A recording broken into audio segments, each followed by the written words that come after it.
विलासराव देशमुखांच्या आठवणीमध्ये रितेश देशमुख आता भाऊक झालेलं पाहायला मिळालं। विलासरावांची कमी आजही भासते असं सुद्धा रितेश देशमुख म्हणतात। विलासराव देशमुखांच्या स्मृती सोहळ्यामध्ये रितेश देशमुख हे भाऊक झाल्याचं पाहायला मिळालं। तर नेहमीच भासते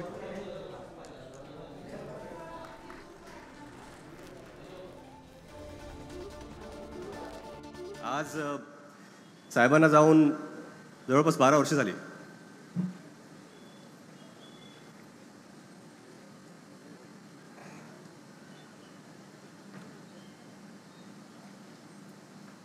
थोडी पण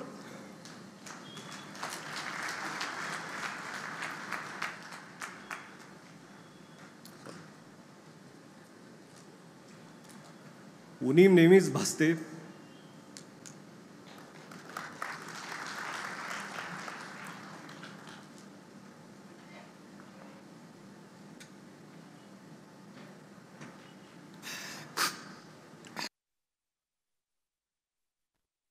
एका भावानी दुसऱ्या भावावर कसं वागलं पाहिजे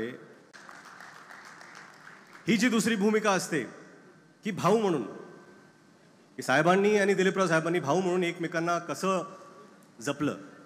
भावाभावामध्ये आपण नेहमी बरेच लोक असे विचार करतात की आपल्या भावापासून आपल्याला काय मिळेल, पण ह्या दोघांनी असा कधीच विचार केला नाही। आपल्या भावाला आपण काय देऊ शकतो, आपल्या भावाला आपण साथ कशी देऊ शकतो, हीच भावना दिलीपराव देशमुख साहेब आणि विलासराव देशमुख साहेब यांनी कायम ठेवली। काय नेहमीच मागे उभे राहिले की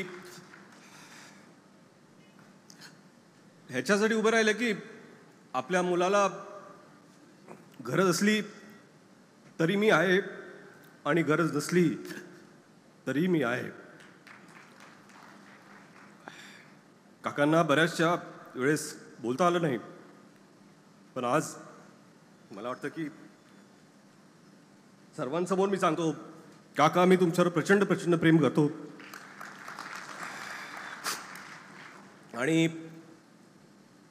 काका आणि पुतण्याचं नातं कसं असलं पाहिजे त्याचं ज्वलंत उदाहरण आज या स्टेजवरती आहे।